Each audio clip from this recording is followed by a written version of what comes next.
suatu trend yang tidak kena. Dia kena ingat Allah ini di mana-mana saja. Dalam masjid, luar masjid, di pejabat, di pasar, di kedai. Sebab tu Nabi SAW tidak ada perbuatan yang Nabi tidak dahulukan dengan doa, dan Nabi tak dahulukan dengan zikrullah. Tengok Nabi, nak masuk bilik air, ada doa, ingat Allah. Keluar bilik air, ingat Allah. Ambil basuh muka air semayang, basuh muka, ada doa. Basuh tangan, ada doa. Basuh kepala, ada doa. Basuh telinga, ada doa. Pakai selipar, ada doa. Masuk rumah, ada doa. Keluar rumah, ada doa. Naik kenderaan, ada doa. Nak pergi masjid, ada doa. Masuk masjid, ada doa. Keluar masjid, ada doa. Lepas semayang, ada doa. Nak buka baju, ada doa. Pakai baju, ada doa. Mula makan, ada doa. Lepas makan, ada doa. Wah, panjang lah habis tu dah kan. Nampak gaya dia ceramah malam ni kan. Nak cakap apa benda, cuba cari satu benda yang Nabi tak ada zikir. Cuba cari satu benda. Nak perang, ada doa. Habis perang, ada doa. Di mana saja, apa benda perbuat. Masuk pasar, ada doa. Keluar pasar, ada doa.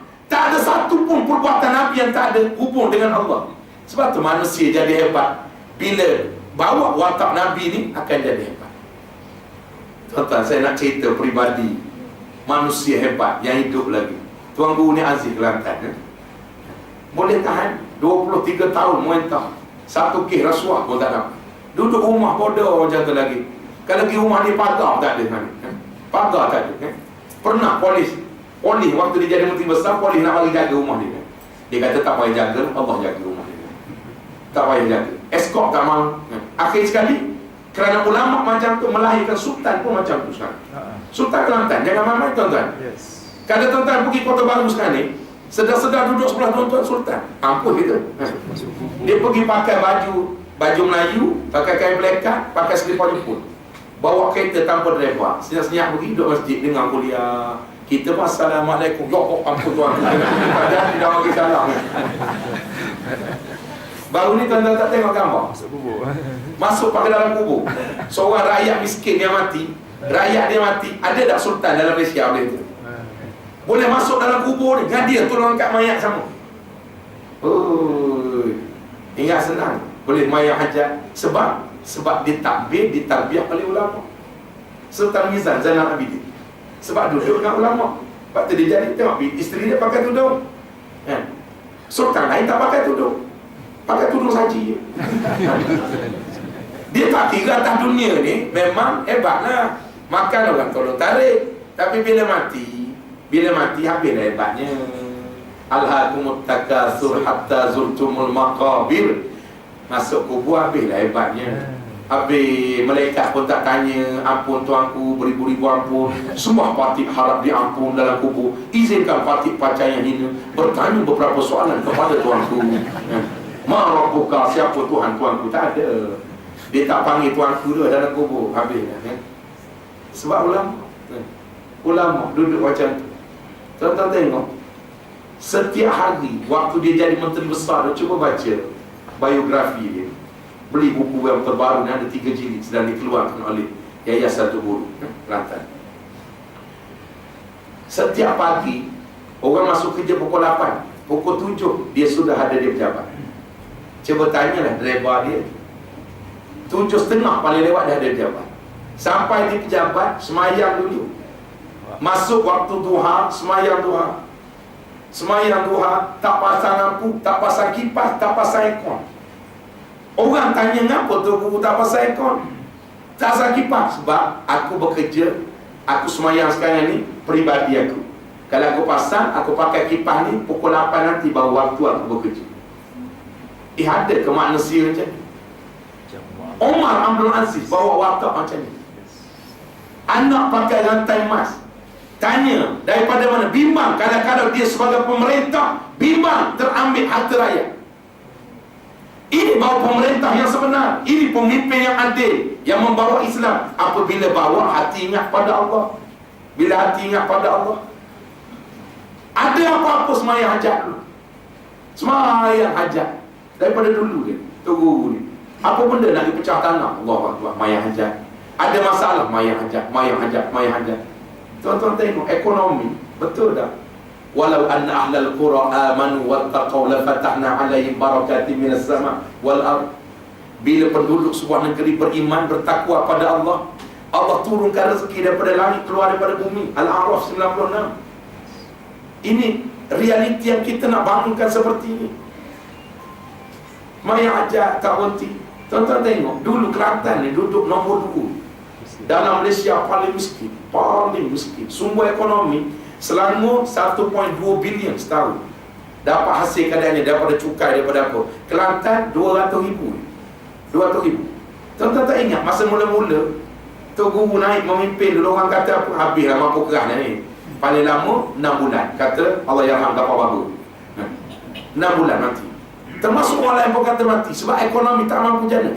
Jangan bimbang. Kekuatan ingat pada Allah ini, walau didik hati, ajak manusia pada akhirat, membangunkan rohani manusia. Kerana sebagaimana pembangunan acuan yang dibawa oleh Nabi. Nabi datang bukan nak ajak manusia bina bangunan, bukan nak ajak manusia buat jalan raya. Nabi bangun. Nabi datang diutus oleh Allah nak bangunkan akidah manusia agar jangan jadi orang sesat. Ingat Allah banyak-banyak. Akhir sekali jadi nombor 7 daripada negeri yang paling miskin jatuh. Hasil tak ada. Dapat minyak dia orang 4 orang naik kat ni, kita minta ada royalty, dia kata tak boleh, kan. Akhir dia kata tak ada pula. Itu satu pendustaan, maka sebab itulah tuan-tuan sekalian, tak ada masalah. Sebab apa? Sebab maksiat pun tak ada sekali, kurang sangat. Tanya polis Kelantan tu, tanya, itu belum hudud dia buat. Belum hudud dia buat lagi. Orang duk fitnah, kata-kata sembah 23 tahun nak buat hudud, tak buat lagi. Membohong. Nak bohong macam mana tuan-tuan kena mengaji fikih daulah. Nak tegak negara Islam mesti ada 5 syarat. Syarat yang pertama, mesti ada negara atau negeri. Syarat yang kedua, mesti ada pemimpin. Syarat yang ketiga, mesti ada rakyat. Syarat yang keempat, mesti ada undang-undang perlembagaan. Kita dah draft jenayah, hukum jenayah, konon jenayah syariah dulu tahun 1990, lagi dah diluluskan, dah ada. Tapi masalah yang kelima tidak ada. Nak tegak negara Islam mesti ada kedaulatan, kekuasaan. Yang ini tidak ada. Kerana negeri tertakluk pada persekutuan sampai sekarang ini. Yang ni yang tak lepas, yang ni yang tak boleh. Nak kena ubah parlimen, semua pakai angkat tangan, setuju bahawa negeri Kelantan kita benarkan. Yang ni tak boleh. Atau boleh terikat ni, terikat. Yang ni tuan-tuan kena faham. Sebab tu kita nak agar ahli parlimen ni faham Islam. Wajib tuan-tuan angkat ahli parlimen yang nak pada Islam, baru boleh terlaksana hukum. Ni kata kempen pilihan raya pula. Tak, memang kena kempen. Sebab kita nak sayang hari ni agama Allah Tuhanku teruk. Saya 21 tahun dah ada ceramah, budak-budak sekolah lah. Duk ceramah ni letih. Baru ni buat Shah Alam punya. Budak-budak yang paling masalah dalam Shah Alam. Pelajar paling masalah dalam Shah Alam. Kata cikgu ni semua geng-geng lanun semua. Panggil hantar surat mak bapak ni, esak waktu tunggu cikgu. Macam-macam lagi. Cala kereta cikgu, berdadah, semua. Ada dah 300 orang. Kita lanyak dalam hutan. Budak-budak macam ni tak boleh buat kat mana, melanyak dalam hutan. Tinggal sorang-sorang dalam hutan ni. Jumpa kawan harimau, hantu raya atau hantu pari apa semua, baru dia tahu, kan. Tapi selagi tak buat undang-undang, tuan-tuan duk ceramah macam ni. Ceramah ni kerja dakwah, bagus nak ajak manusia. Tapi selagi tak buat undang-undang, tak ada undang-undang dalam Malaysia ni yang boleh menyekat undang-undang kembali pada Allah sampai bila pun. Kerja dakwah tetap kena buat. Tapi dalam masa yang sama, wajib semua kita berusaha membangunkan peraturan Islam. Kerana yang ada sekarang tidak tepat dan jauh daripada peraturan Islam. Kebinasan demi kebinasan akan tetap berlaku. Jadi tuan-tuan yang dihormati sekalian, sebab itu kita tengok contoh-contoh Sultan Kelantan kan, jangan main-main, kan? Usul jenazah, kan? Dia boleh relakan diri dia pada Sultan tu, kan? Boleh bawa tahap macam tu. Ini sebab duduk dengan ulama. Tuan-tuan tengok Sultan Nizam Zainal Abidin. Tuan-tuan tahu setiap hari Isnin Khamis sudah berbelah tahun tak pernah tinggal puasa sunat. Tanya, tak cari telefon dia jadi. Kalau kan, betul. Saya mai kuliah saya tu Cik Hamdan. Dia dah mengajar kuda ni dah berpuluh-puluh tahun mengajar Sultan Nizam. Setiap Isnin Khamis kalau dia ajak minum apa, habis tu minta maaf, dia panggil saya tak betul, saya puasa kan. Pergi hari Khamis puasa lagi, minggu depan puasa lagi, puasa berbelah-belah tahun kan. Kita yang tidak sultan ini, Raja Gopal pun tidak kan. Tak boleh ni nak esok nak puasa Arafah pun tak mampu kan. Jadi esok macam mana pening ni? Dr. Runding kata esok kan. Kata majlis fatwa lusa mana satu. Puasa dua-dua hari tu. Senang salah. 3 hari. 3 hari tu daripada hari ni lagi baik, tak ada masalah apa kan. Jadi tak ada hari itu benda-benda khilaf, tak boleh duk gaduh lah kan. Semua yang bagi tu ulama-ulama belaka kan. Lain yang bagi tu ular dalam semua kita tak percaya kan. Maka sebab itulah kita ni malas ibadah. Mengapa? Hati kita begitu jauh dengan Allah Subhanahu wa taala. Baik. Yang kelima. Yang kelimanya faedah daripada zikir dan meningkatkan iman ini, menghidupkan dan mencernihkan hati. Hati manusia ni Tuhan buat satu hati tapi beribu rasa. Innamal mu'minuna allazina iza zukirallahu wajilat qulubuhum. Orang yang ingat pada Allah gemetar hati. Kita nak tahu kita ni orang yang dekat dengan Allah ataupun tidak, ukuran dia salah satunya bila terdengar seruan-seruan Allah ataupun terdengar program-program yang berkait dengan Allah, kita jadi bergetar hati, bergerak nak pergi. Itu tanda kita dekat dengan Allah. Dengar seruan azan, Allahu Akbar, Allahu Akbar, 16 kali lalu lepas surah. Sebab hati jauh dengan Allah, tak boleh bijak. Dengar kalimah jihad nak tegakkan negara Islam, undang-undang Islam, hati jadi benci. Mengapa? Sebab jauh dengan Allah. Lagi jauh bila bersarang pula munafik dan syirik, lagi tak kenal langsung. Itu tanda-tanda dia tak boleh elak dah. Mula-mula hati rasa macam tak ada cenderung langsung pada Allah. Kemudian selepas itu mula datang mulut. Mulut mula kata, pada pandangan saya peraturan tak sesuai. Dia datang mulut. Daripada hati dia akan keluar pada lisan kita. Sebab tu orang yang dekat hati macam tuan-tuan semua dekat hati dengan Allah, tak masuk waktu maghrib hati bergetar, ya Allah ya Tuhanku, dah 6.30 dah ni. Waktu maghrib tak lama. Itu tanda-tanda mudah-mudahan rasa dekat dengan Allah. Saya bagi contoh. Kita pergi satu majlis ceramah, majlis orang sebut nama isteri kita dalam majlis. Kita kenal ni, memang isteri kita, tak ada orang lain kan? Kalau nama Jenah bin Pungut ni memang bini kita, tak ada orang lain. Dalam kampung ni tak ada orang lain kan? Hak yang bapak mertua kita Pungut ni, kita lah ni.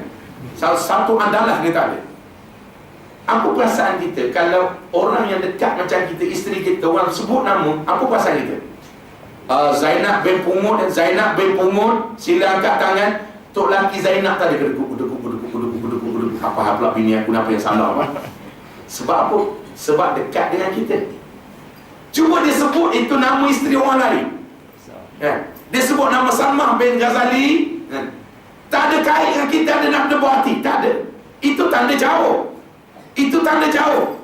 Orang yang dekat dengan Allah Subhanahu wa taala melalui program zikrullah, melalui program ibadah, dekat dengan Allah, asal terbunyi kalimah Allah atau apa saja yang mengajak pada Allah, hati mereka bergetar, tanda setuju, terus mereka laksana. Itu tanda dekatnya dengan Allah.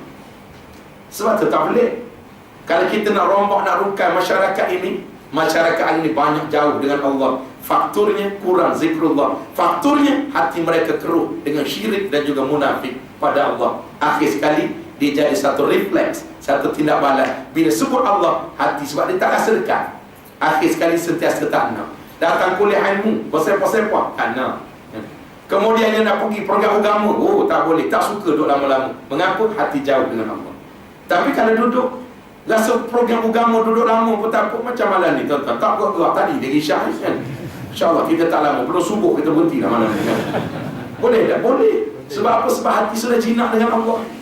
Dulu kita pun tak suka. Cuba ingat dulu zaman-zaman kita dulu kan.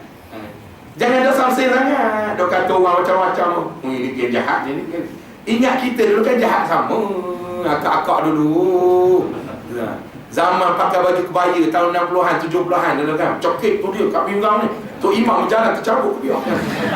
Zaman itu. Sekarang baru pakai tudung, pakai telekong kan. Zaman itu. Mengapa? Sebab jauh daripada Allah. Tapi sekarang ni, dulu pun tak mahu kuliah agama. Dulu pun tak mahu datang masjid, surau, tak mahu bersama dengan Islam, sokong Islam. Tapi kerana redha Allah dan hidayah daripada Allah sampai, akhir sekali hari ini walaupun datang kuliah agama, pagi tadi datang, malam tadi, malam esok datang lagi, lusa datang lagi, dia jadi seronok dah. Seronok. Mengapa? Sebab dekat dengan Allah. Kalau boleh kita nak istiqamahkan sampai mati, kita duduk dengan program acuan Allah ini, barulah kita mudah-mudahan akhir kalimah dengan la ilaha illallah. Betul orang kata, perbanyakkanlah zikir la ilaha illallah ini, kan? Zikir la ilaha illallah, maka akan pasti Allah Subhanahu wa ta'ala yang disebut afdalul zikri la ilaha illallah wa afdalul du'a alhamdulillah. Seafdal zikir la ilaha illallah. Saya tengok arwah tok saya dulu ni, bukan kata tok saya bagus dah, tapi nak cakap, tiap hari saya rasa tak kurang daripada 5,000 kali dia la ilaha illallah. Dia kebetulan telinga pekak, tapi dia ngajar Quran. Anak murid ngajar Quran dia ada ratus ribu. Tapi sampai umur 106 tahun, tasbih dia, kita beli hadiah satu tasbih kat dia, tasbih besar tu.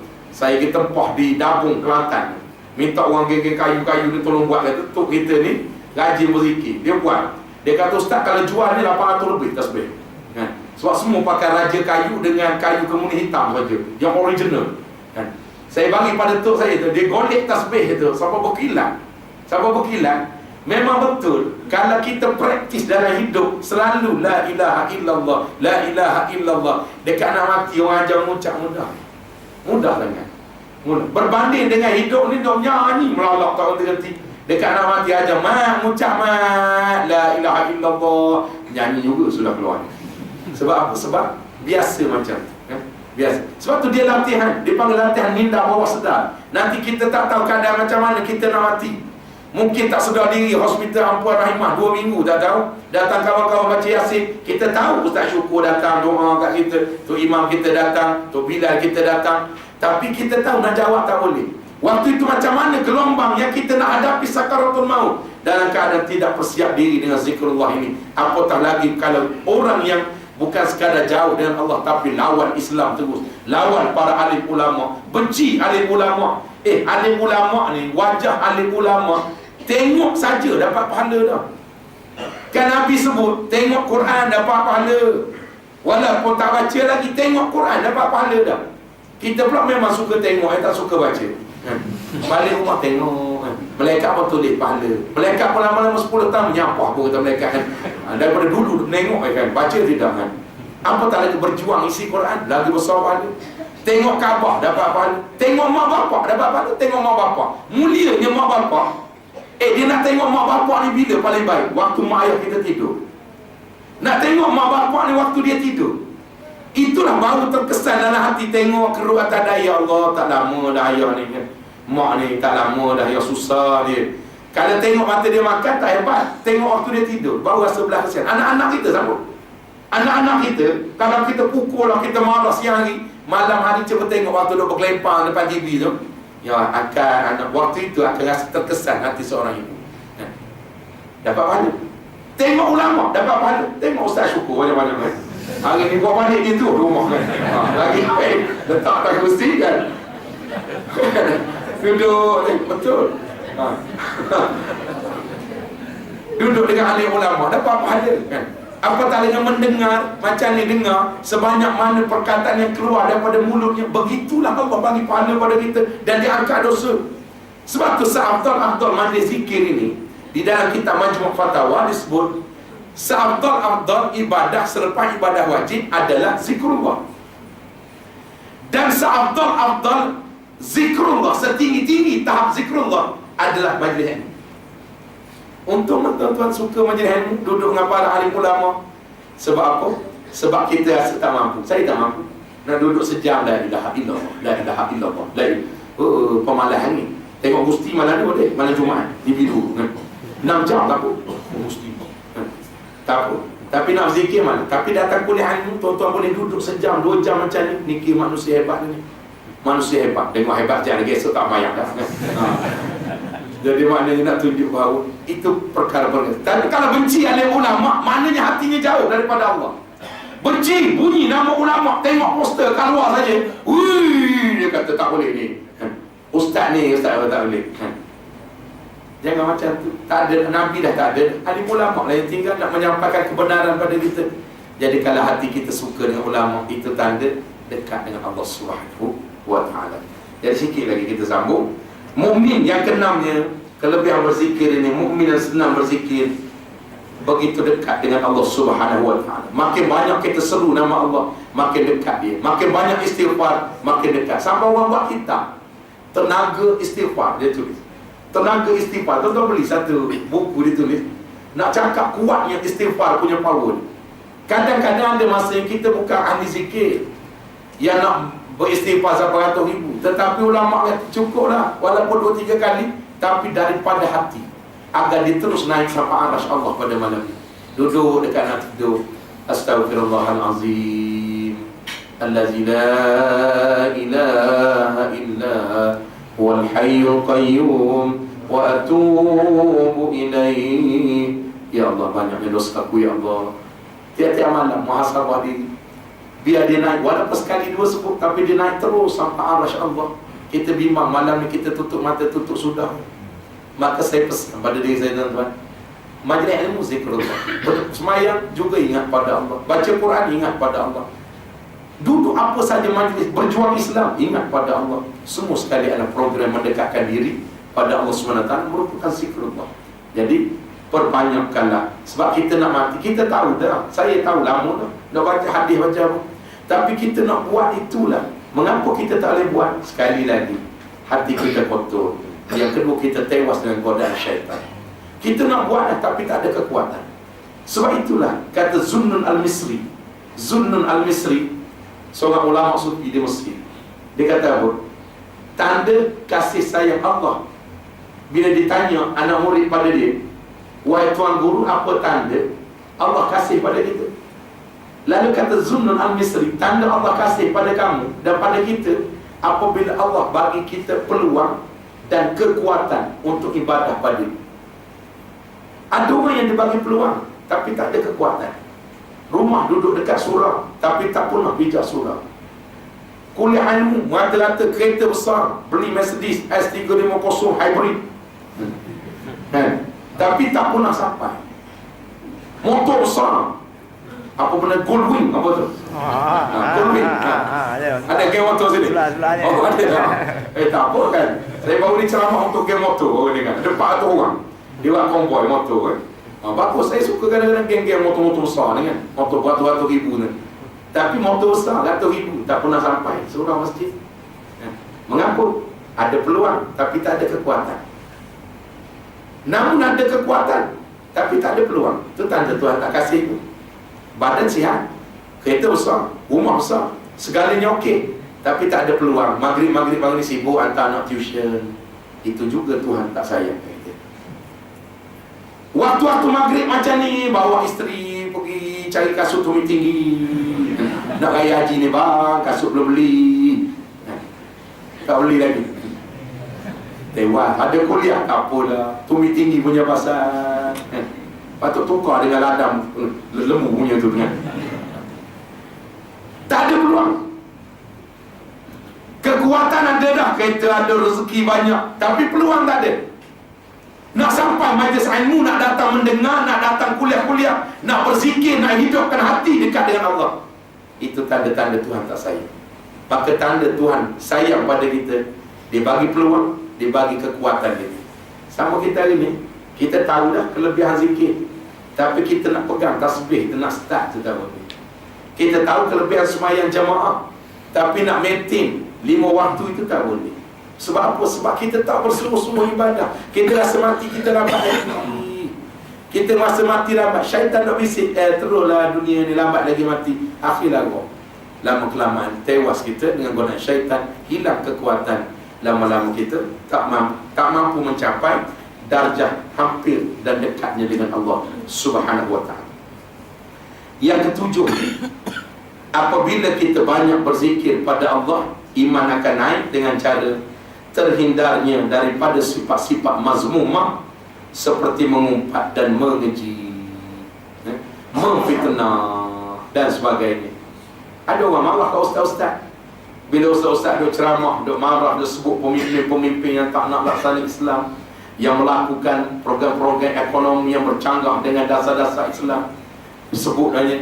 Orang kata apa dah ustaz tu dalam kuliah ni mengumpat orang tu.